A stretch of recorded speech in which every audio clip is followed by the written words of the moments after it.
నమస్తే, welcome to political bridge. పేరు గొప్ప ఊరు దెబ్బ అన్నట్లు మన రాష్ట్రం యొక్క పొజిషన్ అయితే ఉంది.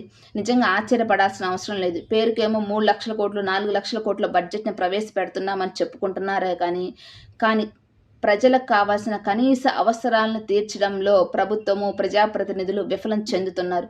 నిజానికి అసలు మన రాష్ట్రానికి ఇప్పుడు రాష్ట్రం నెంబర్ 1 రాష్ట్రంగా ఉంది పెట్టుబడులను ఆకర్షించడంలో అని చెప్పేసి ప్రజాప్రతినిధులు పెద్ద గొప్పలు చెప్పుకుంటున్నారు. కానీ ప్రజలకి కనీస సదుపాయాలను తీర్చలేకపోతుంది. ఇప్పటికీ మన రాష్ట్రంలో గవర్నమెంట్ హాస్పిటల్స్ కానివ్వండి, government hostels, BC hostels, government schools కానివ్వండి ఎంత అధ్వానంగా ఉంటాయి.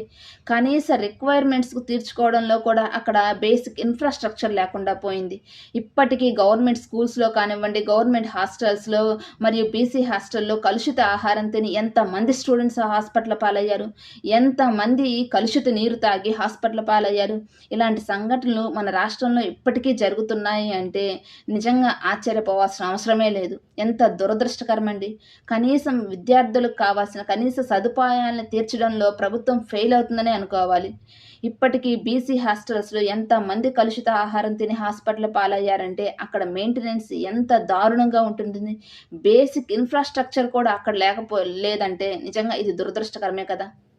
మన రాష్ట్రమేమో ఇప్పుడు దేశంలోనే నెంబర్ 1 రాష్ట్రంగా తీర్చిదిద్దుతున్నామని చెప్పేసి నాయకులు హైటెక్ కబుర్లు చెప్తున్నారే కానీ ప్రజలకు కావాల్సిన కనీస అవసరాలను తీర్చడంలో మాత్రం ఫెయిల్ అవుతున్నారు.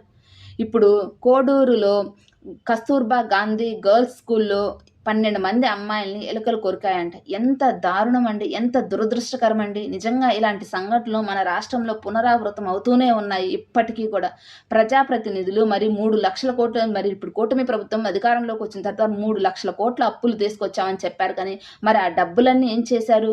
ప్రజలకు కావాల్సిన కనీస అవసరాలని, కనీస విద్యార్థులకు కావాల్సిన వాళ్ళ కనీస అవసరాలని, అక్కడ ఉండాల్సిన కనీస సదుపాయాలను తీర్చడంలో ఎందుకు ప్రభుత్వం ఫెయిల్ అవుతుంది? అసలు 12 మందిని కొరికాయి అంటే ఎలుకలు, అక్కడ మెయింటెనెన్స్ ఎంత దారుణంగా ఉండుంటుంది.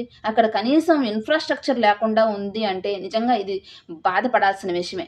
ఇప్పటికైనా ప్రజాప్రతినిధులు ప్రజలకు కావాల్సిన కనీస అవసరాలను తీర్చడంలో ఇంపార్టెన్స్ ఇస్తే మాత్రం మన రాష్ట్రం కొంచెమన్నా మెరుగుపడుతుంది. అలా కాకుండా పైకి హైటెక్ కబుర్లు చెప్పుకున్నంత మాత్రాన మన రాష్ట్రం యొక్క పరిస్థితి అనేది మారిపోదు.